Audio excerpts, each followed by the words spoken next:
Boom, we're live. Thanks everybody for tuning in to another episode of Man with Purpose. Today I have the pleasure of speaking to Tim Morrison. Now, I've been a fan and following Tim's work for the last maybe 18 months to nearly 2 years. Tim Morrison is a spiritual teacher and a shaman. He facilitates transformational men's work immersions, as well as cacao ceremonies and sound healing sessions. Now, I'm very grateful that you're here on the show, Tim. Thanks for tuning in. Awesome, brother. Thank you for having me. My pleasure. My pleasure. I like to start these podcasts with just taking a deep breath and maybe just doing a quick check-in, whatever is present for you right now. So let's take a deep breath.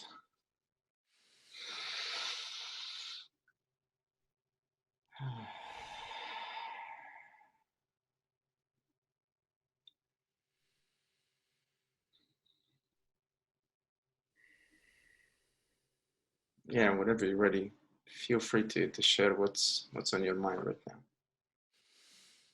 Right now, I am feeling grounded and present. Yeah, same for me. I did a meditation before the podcast to really ground myself, and I'm very grateful to be speaking to you. Grateful to be doing this work because I really feel it's needed now more than ever. As corny as the sound, maybe. All right. Like I said, I've been following your journey and your growth, and I know a little bit about your story, but I'm not too sure if everybody else knows it. So I'm curious to maybe tell us a little bit more about Tim's work before you found men's work, and then Tim's life rather, and your story, and then what happened, how did you find men's work, etc., etc. Yeah, so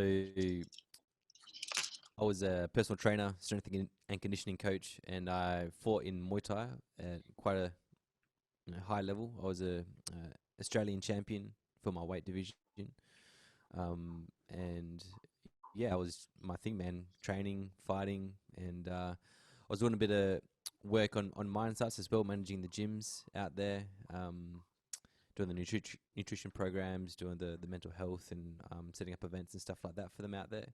So that was kind of my life before that, and then I had a pretty severe neck injury where I had 3 discs pop out of my neck, and one disc had hit my spinal cord and jammed a nerve, which resulted in a fair bit of pain and busted me up pretty good. And I ended up needing to have neck surgery because I was getting so much nerve pain and I was losing the feeling down my arm. And after surgery, it healed that initial injury, but it left me with chronic pain after that. And I went through a massive identity crisis. Didn't know who I was anymore. I wasn't able to fight anymore. So that was like a big end of my career, and that was like who I thought I was Tim the fighter. That was my identity, and that just threw me down a massive downward spiral. Man, I got really depressed, became like suicidal. I just didn't really have much hope for living anymore. And around that same time, I met my current partner now, and yeah, we're together. She was like quite a natural healing person. And had a lot of influence from my mum as well. Mum was she's an incredible healer herself, very shamanic, very deeply connected to the earth, to the star people. But it reached a point, man, where I was didn't know which way to turn, and I found plant medicine, and so I journeyed to the jungle with my dad, and we went and sat with ayahuasca. We sat in the jungle together for a month, drinking aya together. He left, I stayed on, and done more plant medicine, some wachuma or San Pedro, and some more aya at the end.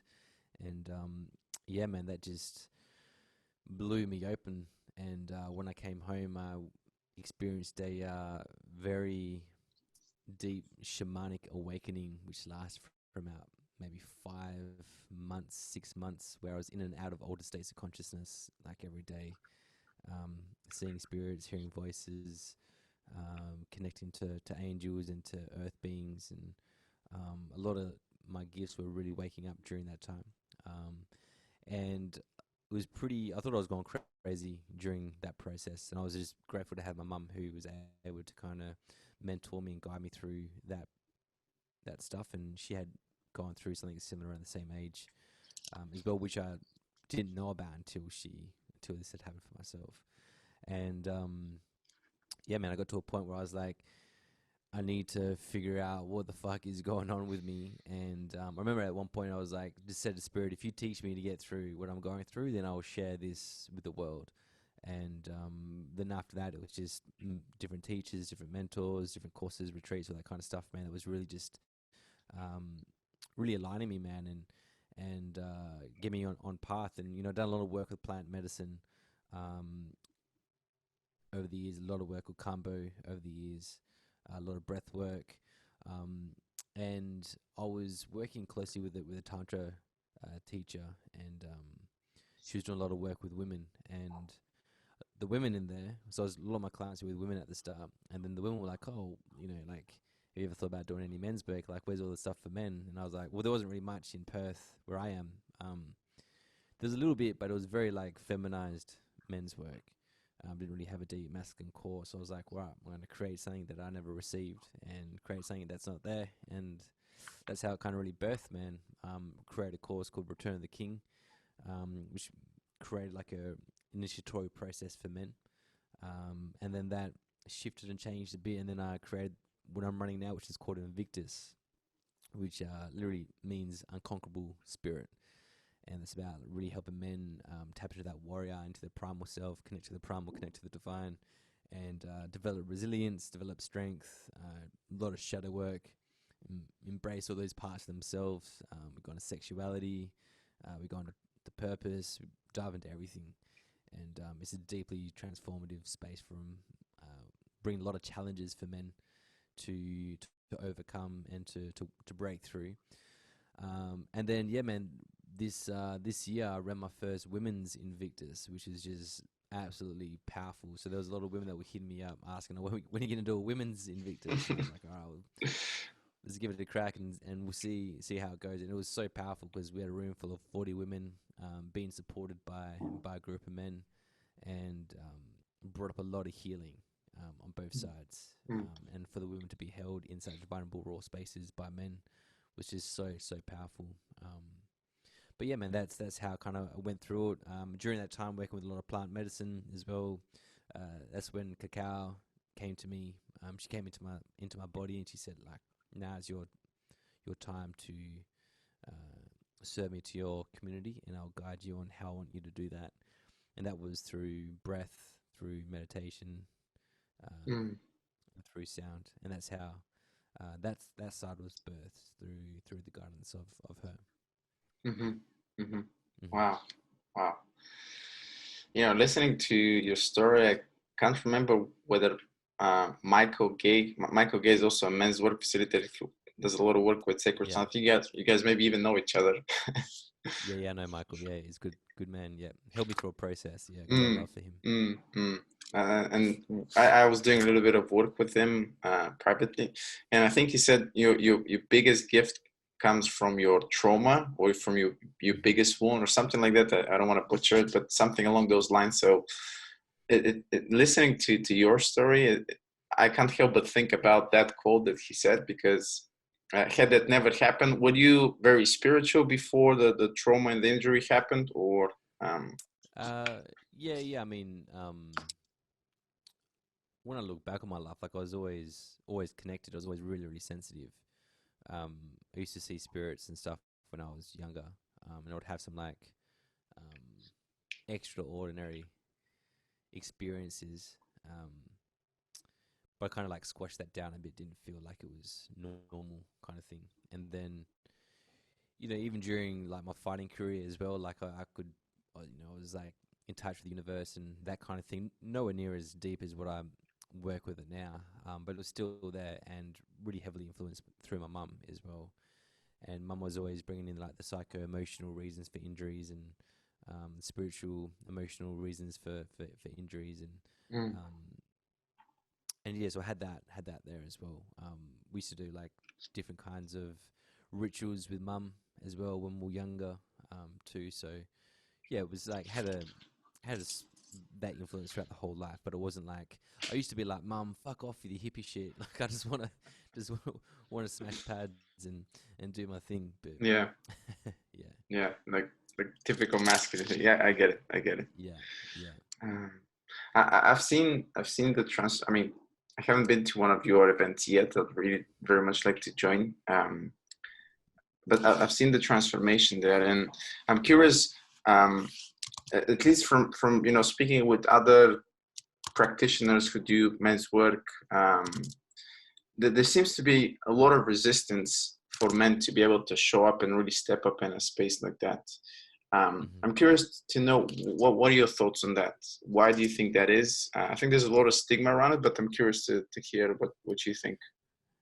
Yeah, I think there is and there isn't as well, Mm, and I feel like we all got to hit that critical mass point where we no longer want to be who we once were. We need that amount of pressure internally for us to shift and change. And there's definitely a lot of stigma around men showing their emotions or being vulnerable. That's been seen as weak, being labeled as a pussy or things like that. And um, I've never had a real issue with men being really resistant to me. There might be like outside the space, hmm but generally when they come into one of my containers and they will meet me and hear my story, then they're just like, oh, he's not just some hippie dude talking woo woo stuff. Like everyone has their entry point, and it's just discovering what that is for people, and then helping them feel safe to soften into that resistance and to see what lays beneath. And generally, the resistance is just trying to keep people safe as well. It's like a protective mechanism for them. mm, So yeah, it's just like not holding any judgment around people that are resistant.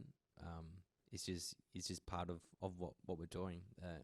Women are definitely a lot more open, and they're a lot more like there's like less layers that you gotta need to be broken through. This like bang straight there, and men definitely have a few more layers, but it's just part of it. Like I don't really see it as resistance. I just see it as part of the stuff that we're mm, mm. working through, and I'm just like whatever's there, let's work through that. No judgment. Let's just do the thing. Yeah, let's do the work.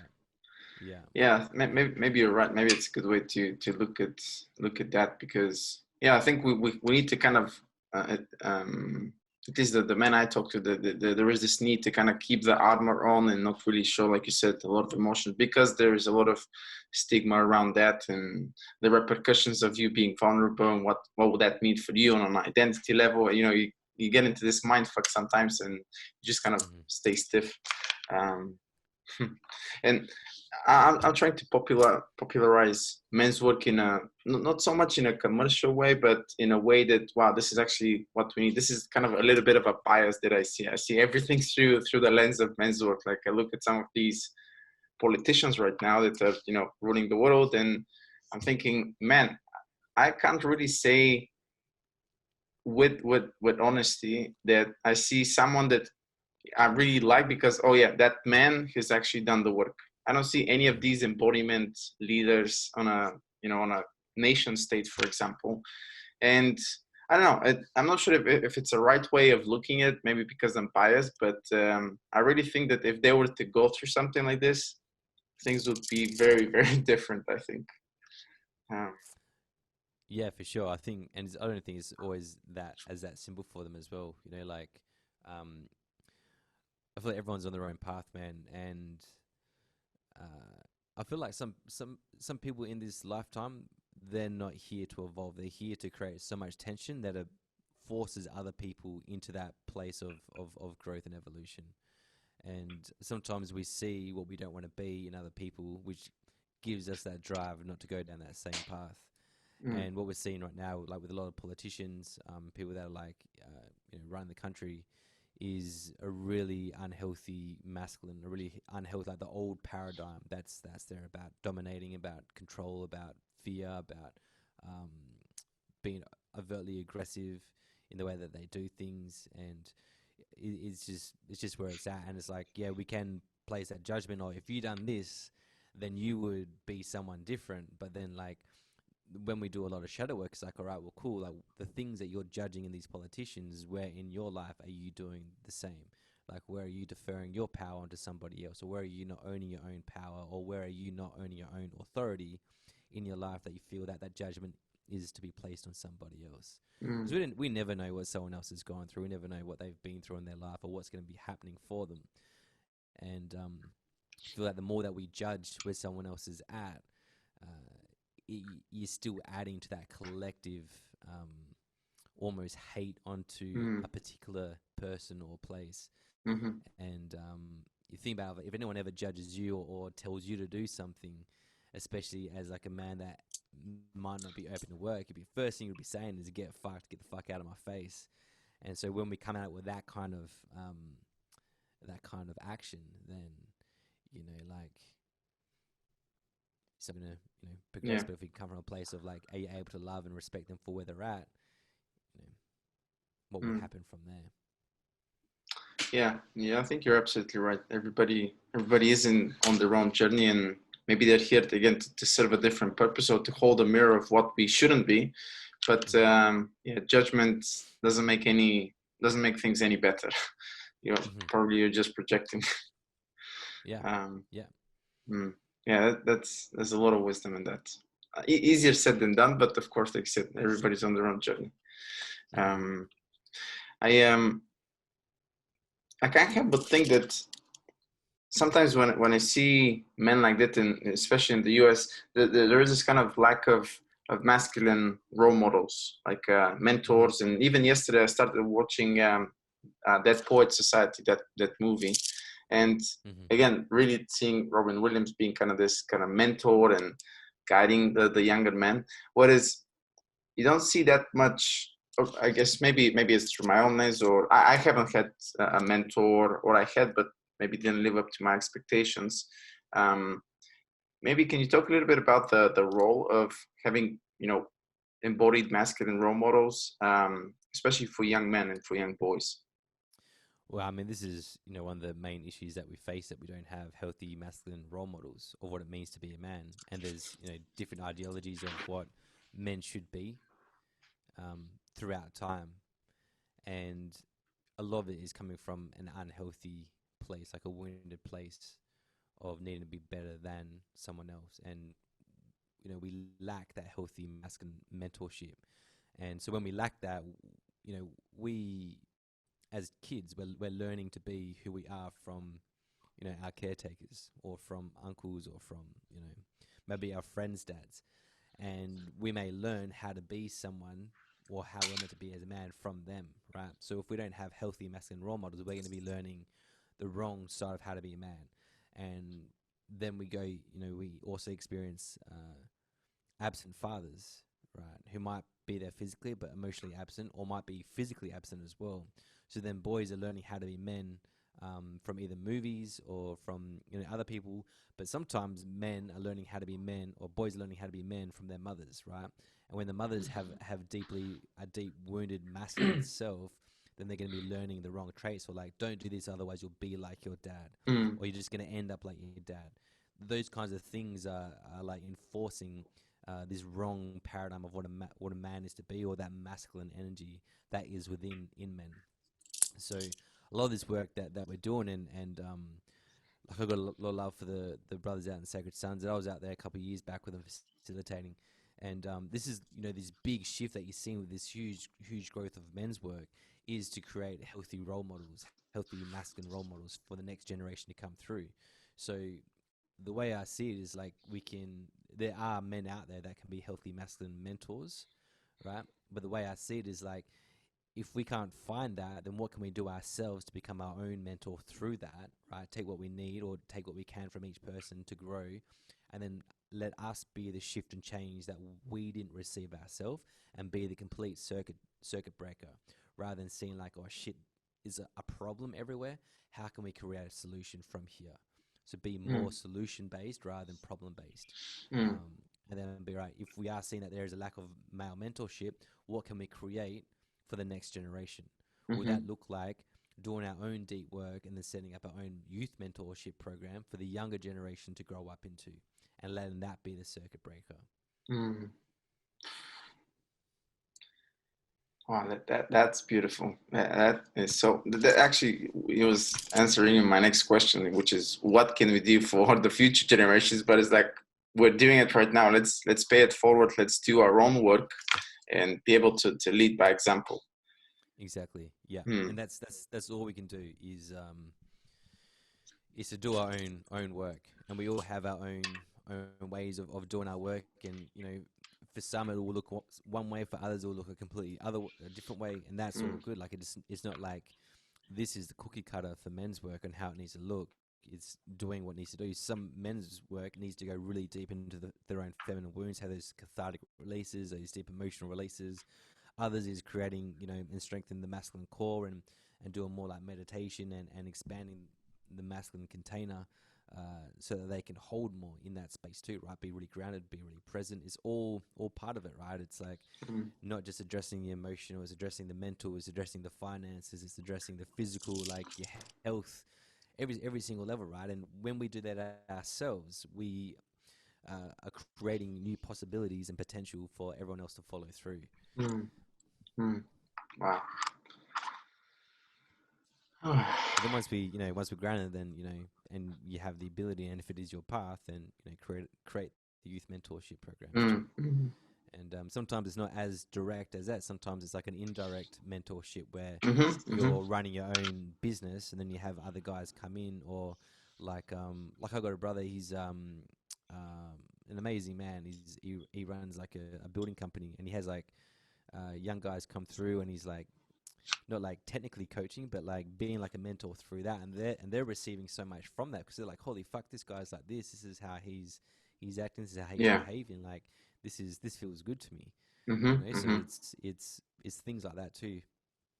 Yeah, I agree. It doesn't necessarily have to be in a container per se, where it's like, okay, youth mentorship or Yeah, like a retreat, but yeah, doing just yeah doing what you do as well, having a podcast for men, for other men to mm, listen to and be like, oh yeah. shit, this is the way. This is something. This is lit link up in me. Mm. Bang. Actually, I think You it's doing our part. yes. Thank you, sir. I really actually think it's a lot more women listening to this for some reason. And I was I was having a conversation with a buddy, with one of the another guest, and I was like, "What? Why is that?" Because there seems to be a lot of women actually following, and it's just the polarity, and then kind of the penny dropped for me. So, oh, okay, they're coming because they want maybe their men, fathers, brothers, boyfriends to be like that. Hmm. Um, Women hmm. are also craving grounded, present men that are conscious, right? Mm, Women are craving that too. So you'll attract women into the space, which is amazing. And women have an amazing ability to help initiate their men. But it doesn't come through like saying, hey, you need to go listen to this, or hey, you need to go do this workshop or that retreat. The man's going to receive that as they're being fixed. Women can do that by turning or evoking their muse within mm, themselves and inviting men into the space, right? mm, The feminine energy in women is so powerful and potent, man. Is fucking incredible, man. Absolutely mm, incredible. mm. And the power and like the love, like the potency of love within the feminine of women is just like it Ooh. dissolves the masculine shield on anyone, no matter Mm, what you want to identify as. That love will just dissolve yeah. that hard masculine protective shield. Mm. Beautifully. I don't think I could have said it any better than that. Yeah, I think whenever the time comes, I think most men will probably find their way through this. Sometimes I speak to guys, and yeah, I just came to this retreat because of my girlfriend or my sister. So someone is, like you said, the catalyst for that, but it takes a little bit of time for men to actually find their way through this. Um, mm, Yeah, the biggest thing in that, man, is that like nobody likes to feel like they're wrong, right? So of course. at the moment, there's a lot of confusion in how men are meant to be and how men feel how they're meant to be. Mm, So the moment they're told to be saying that they currently already feel that, and it's like you should do this. Any kind of should brings in a sense of shame, because it's insinuating anything outside of that is yeah. not right. So it's sometimes it's planting the seed. It's like, hey, this could be cool. Hey, you want to come to this retreat with me? You want to come? Yeah. Mm-hmm. Mm-hmm. Hey, I bought Yeah, you a book for your birthday. yeah. Check that out. Yeah, I think there is this notion sometimes that men's work is somehow therapy, whereas something has to be wrong with you to come to, whether it's a circle, a physical men's group, or a retreat, but it's just, Hmm. another step to your, spiritual evolution if you think of becoming a better man. I'm not sure why this isn't. Maybe I'm romanticizing this a little bit too much in my head, but this whole notion of being a better man is highly moral to me. I see a lot of value in being that, not just because of an individual as a human being, but the fact that you have ripple effects on everything that you do. The impact you have on nature, the impact you have on the youth, on your family, etc. The role model you could potentially be. So I see a lot of moral virtue in aiming for something like that. But I think we live in a little bit of a confused world right now as to, what are the roles for men, what are the roles for women. And yeah, Mm. that's quite a deep rabbit hole to go through. Hmm. Yeah. Mm. Yeah. One thing that I really actually wanted to talk to you about is anger and the Hmm. value of anger. And you have these, transformational uh, retreats that you do, and these viral videos of men going through these potent experiences. And if, I want to keep some of it a mystery, because I think that there is value to that. Can Hmm. you maybe talk a little bit about the value of anger, especially in a container like that? Yeah. So, anger is not a unhealthy emotion. Anger is an emotion like sadness is, like happiness is. Um, the thing with anger is a very primordial energy. It's a very primordial energy, and it's kind of twofold, right? One of it, it's a protective emotion, right? So it's really evoked when we sense threat, or we perceive that there's threat, or one of our boundaries have been crossed or is about to be crossed. Like anger will start to rise up in our body. Uh, Generally speaking, we've seen the shadow of anger, where anger just turns into like uh, really unhealthy aggression, and then into rage or blackout rage. And when that's focused and pushed towards somebody else, that energy is pushed towards somebody else, that's when it becomes really unhealthy and quite toxic and dangerous, right? But when we're able to channel that anger within and feel the sensations in our body of when anger is arising before it switches into rage, like when we can catch that, learning how to regulate ourselves to keep it through that anger process, so we can create space for our awareness to be like, oh, all right, cool, what is this anger coming from? Like, what am what am I feeling right now? And because anger is also a protective emotion, it's also like there's always like a secondary emotion underneath the anger, that it's the Mm, anger's trying to protect, right? So it could be sadness, it could be grief, it could be shame, it could be all of them, it could be fear. So our default mechanism is to go into anger to protect ourselves from feeling what the deeper emotion is. So it's learning how to soften into that anger to allow what is underneath to arise, to give that the space to be felt, to be processed, to be mm, released, and to be uh, cycled through our body. And so mm, anger is a very, very powerful emotion, right? And when we can really channel that, we can. It's a emotion of fire. Like it's very alchemical in it. Is very transformative, and it will just burn through everything, right? And it's important to know, like when we do suppress anger, because a lot of times, because we have seen the shadow side of anger, we've seen the destruction, the violence, the chaos. Might have in our own family unit seen, violence in home, maybe between our parents, or between siblings, or we were told off when we were young, when we were feeling angry, don't feel that, or it's not good to feel anger, and you start to suppress it. Anything that we suppress will come out sideways, right? Energy is always seeking expression. And when we suppress these emotions, no matter what it is, and we push it into our shadow, it will find its own way to be expressed. And mm, suppressed anger will come through things like passive aggressiveness, through being critical, through being judgmental, um, And so generally, like when I'm working with people, I'm like, all right, cool. Who here? Put your hands up if you feel connected to your anger. Mm. And guys will either have the hands up or hands down, or who here feels like they got a good, handle on their anger. No one will put their hand up. Maybe one or two, Wow. right? Or who is overly expressing their anger and just blacks out when they get into rage, and hands will pop up. So it's always like the two extremes that a lot of people are experiencing. And when we disconnect from our anger, and a lot of men have, right? A lot of men have been cut off from their balls, Mm. cut off from their primal centers, right?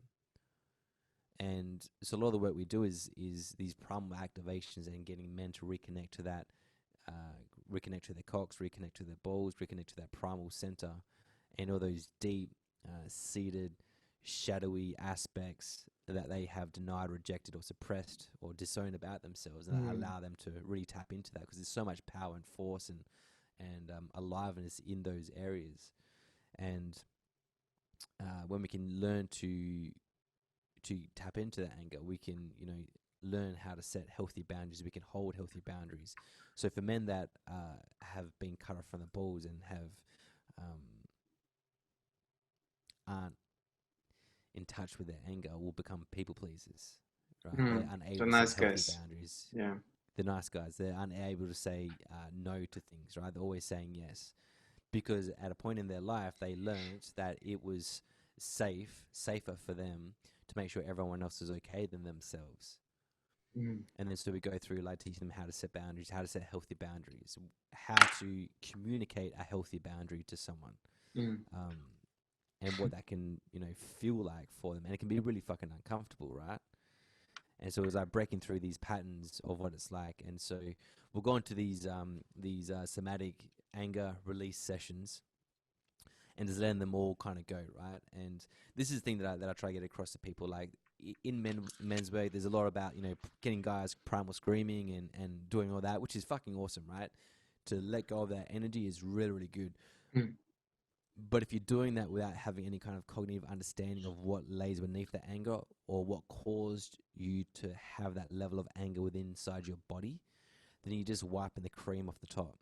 Like, Mm. you're not getting to the deeper layers of what caused you to have that much anger that you need to have a primal scream.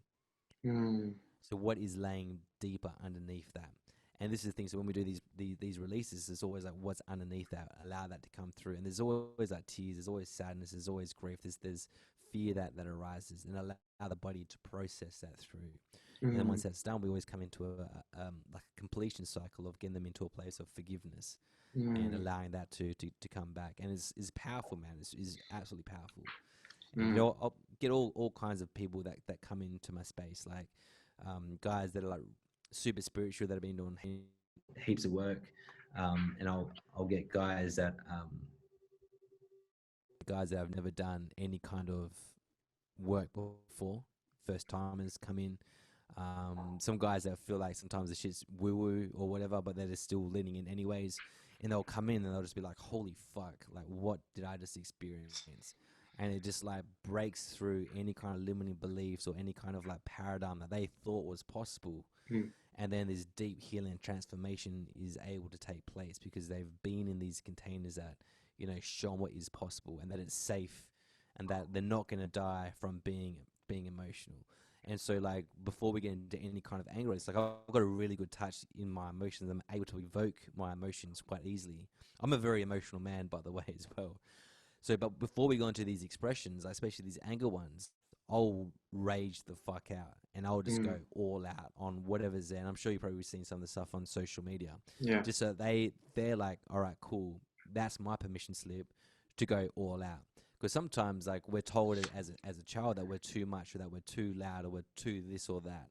So then they get into these spaces, and the voice is such a deep activator for people, because we're told to stop our voice for so much. We're like, when we go into these emotional releases, there's a part of us that will be like, can I fully let go? Will I be judged for shouting as loud as I can? Will I hurt anyone for shouting as loud as I can, or for raging out on something as loud as I can? And so I create the space for guys to go to that space where they can And a big part of that is that I've done, a lot of deep work on my own nervous system, so that when I'm in those spaces, my nervous system never gets rattled. No matter how wild the experience is, I'm completely grounded, completely present, and it Mm, doesn't affect. It's just boom, I'm right there. And within that space, within that depth and presence and openness of that, allows the guys to go to um, the spaces they need to release mm. that rage and that anger that's there. Yeah, I think you do have to show. I think that's a mark of a great teacher and facilitator is you have to go there first and kind of unconsciously give them permission to do that, because I think there's it's safe to say there's a lot of shame, there's a lot of guilt around that, again disguised as anger, and whenever that needs a little bit of effort to come out. Yeah, Mm. 100%. And like sharing pain together is so powerful. It's a bonding experience as well. Yeah. And like shared pain is like less of a burden to carry yourself. And sometimes we'll have guys come in that have shared things in the space that they thought they were going to take to their grave with them, Mm. and they're sharing it and they're releasing it with the group, and they're just like, holy fuck, like I don't have to be this lone wolf anymore. I don't have to be this one man island. Like Mm.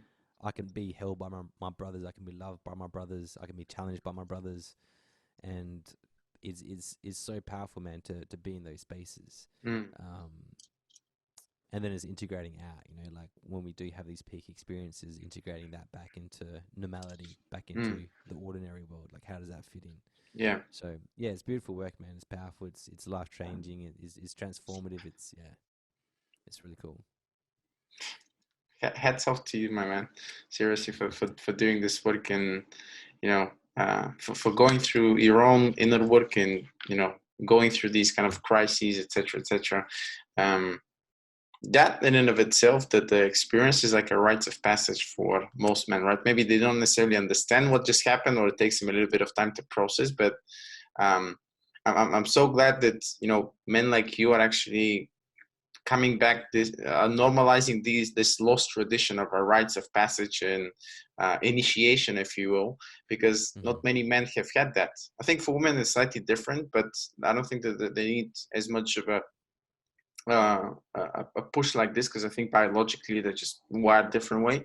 But for men to have an experience like this is, I think, incredibly powerful. Oh man, men seek out challenge. They see men are craving rites of passages and initiations, and when it's not done consciously, it comes out through unconscious ways, right? So like Mm, men being initiated through gang life, right, or through drugs, or mm, through these ways where they're like, man, something in me is seeking to be, received by something else, and to break through this shift, this like consciousness. It's mm, all happening like unconscious for them, but like there's something that I need to break through, right? And drugs do mm, that for people, like gangs do that for people, like all kinds, like footy clubs will do it, but we lack the like a rite of passage for boys, especially from teenager into young adulthood, mm, of being like, all right, now you're a man. This is the responsibilities that you need to have because you are now a man. You're no longer a boy. But mm, really, for those rites of passages to really to have the conscious shift that we need, there needs to be an essence of death, right? Figuratively speaking, right? Not like mm, a physical death, but like a death of the self, a death of the ego, a death of the old self. And there's an old saying, I can't remember where I read it, but for the king to rise, the boy must die. Right? And this isn't talking about like you're going to try or anything like that. This is like for the king to rise, the boy must die. If you really want to step into your own kinghood, then the immature parts of yourself that are still acting like a boy need to dissolve, need to mature, so that you can rise up to this place. And we do that through these rites of passages, this men's work, right? Sweat lodges, doing combo, like these things where you're like going, holy fuck, like, am I going to die in this? Or like a part of me has shifted. It's mm, like going into a liminal space. And this is like anytime we go into these like initiatory spaces, one of the things is the separation, right? And then into the initiation, then the return. But the separation is out of the ordinary world into this non-ordinary world, mm, where they're stepping through that threshold. And that threshold is and can be anything, but that's what's really makes a rite of passage a rite of passage. Mm. But to create clarity of this,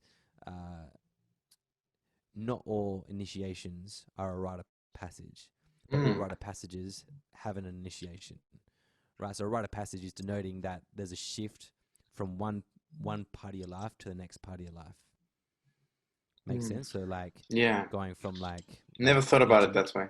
yeah, going into marriage, or going from a boy to a teenager to a man. Mm.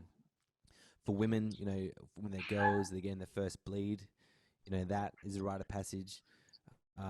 But there's like different places of initiation that we can receive throughout life. Yeah. Okay.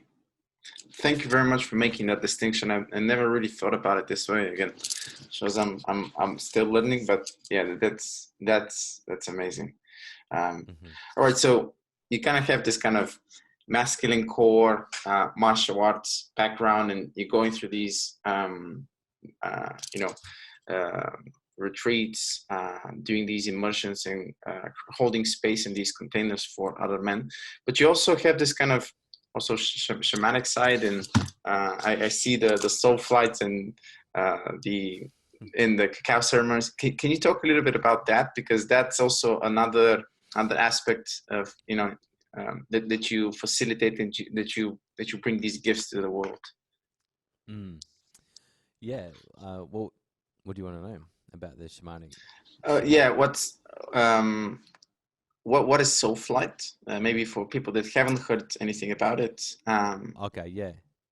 Yes. So soul flight. So soul flight's a blend of ceremonial cacao, mm, some gentle breath, then into a really deep shamanic soundscape. So I'm a multi-instrumentalist as well. So I play heaps of different instruments. I use a looper, different effects and stuff, and I just create this this style of sound healing mm, that I hadn't yet experienced. But I from ayahuasca was showing me that mushrooms as well, and San Pedro as well. Like I've learned a lot through plants about mm, sound healing. Like I learned heaps from my mum, but even more from plants. mm-hmm, And so that's what Soul Flight is, man. It's a 3 hour event. It's a people have all kinds of experiences in there. Some have really euphoric experiences. Some have like really deep healing connections to past ancestors, to past lives, to all kinds of things. It's like um, a non-cathartic experience, as in terms of like there's no like shouting or yelling or screaming or anything like that. It's a very internal, so really gifting people the opportunity to see the power of sound, mm, and the internal shifts that the sound can create, while cacao is doing her thing and healing in the way that she does. mm. um, and then we do other ones as well. We do cacao and breath work, like a really deep cathartic breath work, Okay. and we do different body work on people. Help them release different emotions. Sometimes you got to like extract some energy and help pop some things out and bring some energy back in. You do all kinds of stuff, man. Like I see a lot of energy. Like I feel a lot of energy. So when I'm in the space with Soulfly, it would just be me on stage doing all my my instruments as well. And so when I sing uh, through like light language and through different tones and tonage as well. Some that my mum's taught me that she received from working with some elders and from the land. And then also some that is just channeled through as well. So when I'm playing the instruments and the songs that come through, is channeled from the earth, from the star people, and from the collective, and then from the individual of each person in the room. And then so as I'm playing and I use the music, is like opening up this portal, opening up the energy systems of people, allowing that to do its work, and then closing it all back in and allowing it all to kind of, it's quite complex and intricate, but simple at the same time. It's just a beautiful Mm. weave of just letting it all kind of flow. But yeah, man, like the shamanic stuff, man, is it's kind of hard to describe, but it's like Yeah, just you having you like a have really to deep, experience it. Yeah. yeah, deep kind of connection to people and stuff. And like when I was young, I used to be able to always feel energy on people, and I'd always feel Mm. like pulsations on my hand. And I always thought that I was able to hear people's heartbeat anywhere on their body. I thought that was normal until like I got older, and they were like, no, this is where you feel people's heartbeat on their throat or on their wrists. And I was like, oh fuck, I thought I could do that anywhere. And then and as I started getting older, like I would, do PT with people, and I would have my hands on them, and then sometimes I would start, like, tears would come, and so that, like, I always had this like natural ability to use my hands and know how to use my hands to do certain things Mm. to help people through their emotions and stuff. And then yeah, man, the shamanic stuff, like, as well, like learning a lot in the jungle, through some teachers out there, um, doing different diets, isolation diets out there, and connecting to the spirits, man. And it's a fascinating world Mm. to really I kind of bet. dive into, to be in as well. And there's also a lot of dark energy in the shamanic world too. So it's just learning how to work with that as well, keep protected, and do your thing. And my partner's an incredible shamanic healer as well. She's very, very, very, very shamanic, Mm. in the way that she does her healing work too. Um, but yeah, man, that's kind of like the other side as well. And I like to blend them all together, and then so Hmm. sometimes, like, when I'm doing the men's work, I bring the shamanic stuff in as well, too. So yeah, just whatever's needed, I will just do. Hmm. Yeah, just open myself up and be a vessel for what needs to come through. Wow, you're a true embodiment of this, man. Like, I like the fact that there's so many different, I guess, disciplines or modules that you have experience with, and you can kind of blend them together to make a kind of a unique experience for and transformational experience for people. Couple more questions before we wrap up, because I'm also conscious of your time. Yeah. Um, how do you see this, I guess, men's workspace in the future? How do you see it evolving? Do you even have any thoughts on that in the next, I don't know, 3, 5, 6 years? Yeah, man, I see it blowing up. I see it just becoming like a massive, massive movement. So many men are being called into this space. There's definitely going to be, like, guys, like you said at the start, with resistance, but the amount of men that are seeking something is growing exponentially, man. It's Mm. absolutely incredible to have so many men that are seeking. They're like, their soul is yearning for something deeper, right? And we went through, like, the divine feminine awakening. You went through women first, and then men were starting to really waking up. But now we're seeing this, like, this divine masculine waking up as well. And you're going to see a collapse in the paradigm of the old masculine for these new ones to be birthed Mm. through. Mm. Um, so yeah, I see huge, man. I see, like, men, lots of men being facilitators, being coaches, weaving their magic into the men's workspace, so it doesn't really matter, like, where it's going to be or how it's going to look. I just see it all coming in, man. And, like, the more men doing this work, the better. Mm. Um, but one thing I do see, and this is like some of the shadow of men, is the taking, is the, like, I see something that I like, I'm going to take that and do that for myself without giving Mm. recognition, right? This is like a deep shadow of men, right? Um, and it's that old, like the rape and pillage energy, right? From, like, the olden days, man. It still comes through. So I really see, like more mentorship coming through for men, um, men having, lots of different circles around the world, where they can, circle up once a week or once a fortnight or once a month or whatever feels good for them. Um, what I'd like to see is more of a blend of the emotional and the physical side of men's work, which I'm Mm. starting to see a bit more of. And that was one of the things that when we birthed Invictus, like 3-4 years ago, we had one of the challenges of physical breakthrough, and it's like needing that, like, men need that challenge. And if men don't get that challenge, they're gonna look elsewhere to challenge, to Mhm. be challenged, Mhm. right? And sometimes that looks like they begin shadow boxing with their partners, man, because they're unconsciously wanting a challenge, and so Mm. they seek it Damn. in these, like, unhealthy, shadowy ways. So, man, I see the men's workspace blowing up, and the more men, the better doing this work, and, like, more collaborations. Or sometimes I'm like, man, you should just create one big ass fucking organization where it's all just envelope rather than just having, like, Yeah. hundreds of, like, small different ones. Because sometimes it's like every man wants their slice of the pie. So they're like, oh, I'm gonna do this myself, I'm gonna do that myself, but it's still Mm-hmm. that wounded like lone wolf mentality, man. So Mm-hmm. um, yeah. So I see that blowing up, man. Deeper connections for men. And we've got a long way to go, but it's also amazing, man. And seeing it